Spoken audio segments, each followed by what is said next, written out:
Let's get ready to story!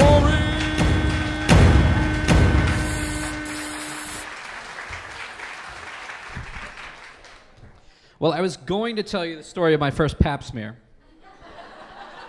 Shit.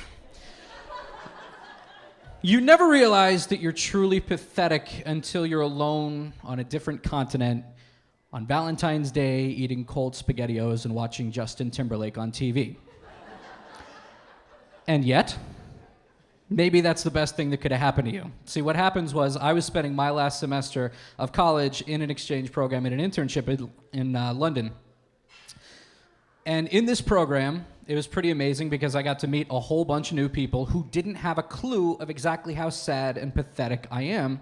So I got to reinvent myself on the fly in front of all these cool people who didn't buy it from day one.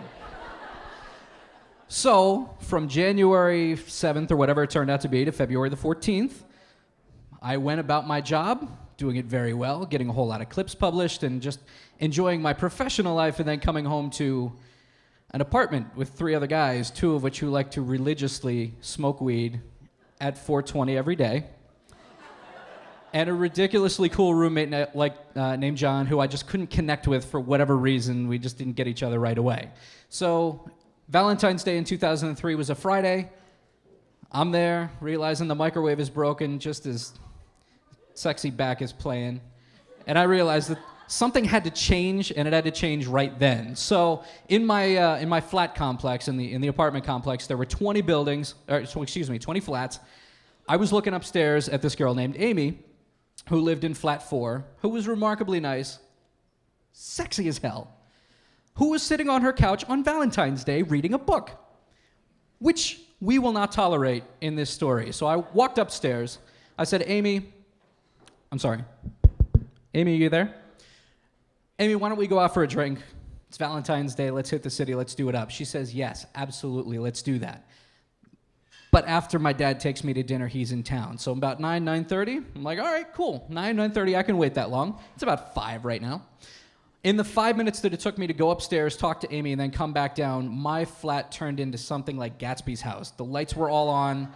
There was singing. There was music playing really loudly. And my 2 very cool, as I'd later turn out, but very high pot-smoking roommates were back with one of their girlfriends who decided to make it a really special Valentine's Day in my apartment at that exact moment. Okay, I'll just be in my room alone in the dark for about 3 hours until I get to go and drink. I better take the Jack Daniels with me.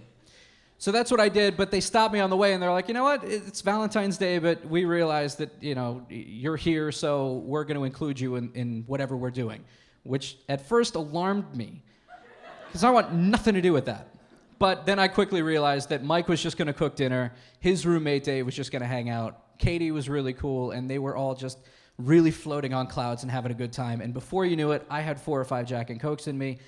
I was having a good time. We were playing the guitar, and it was at exactly the slow and slowed down part of Extremes More Than Words that I put down the guitar because I thought I heard someone knocking on the door. So I walked down the hall, opened the door, and before me, there was this girl.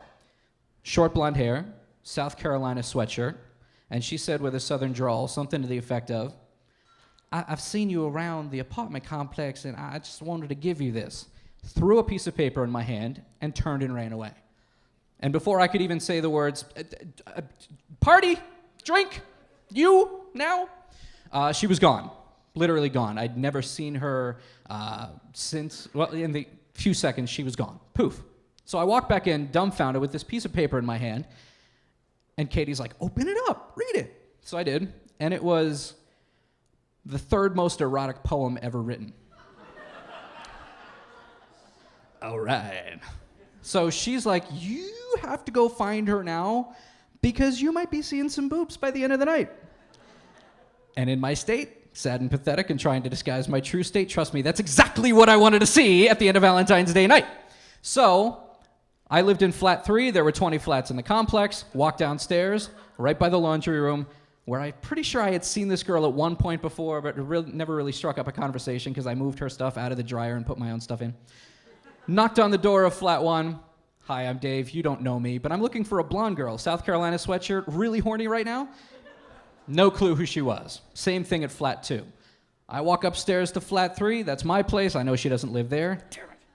Flat 4, 5, 6, all in my program. Okay, not there either. And just as I'm coming back downstairs to go to 7, I see a gaggle of girls. That's the proper plural of girls, right? A gaggle of girls. All of them holding drink. All of them laughing their asses off Mean Girl style. And all of them pointing at one girl and just rolling. And I'm talking gut laugh. Girl gut laugh.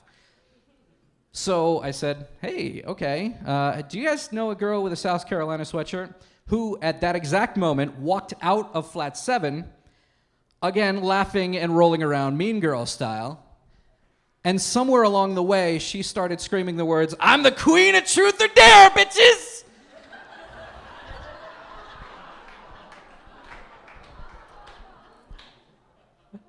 And that didn't even register, so I said, "You want to come to my place for a drink? We're having a little get-together." And that's when they lost it completely. So I'm like, oh, all right, okay. So I went back in, explained exactly what happened. We proceeded to have 17 more renditions of More Than Words, laughing harder each and every time, and it ended up being one of the most memorable nights, not only because I got to know my roommates and realize exactly how cool they are, not only because it was a Valentine's Day story that I will never forget, but also because the true happiness is, A, I got to keep the poem. I have it in my nightstand.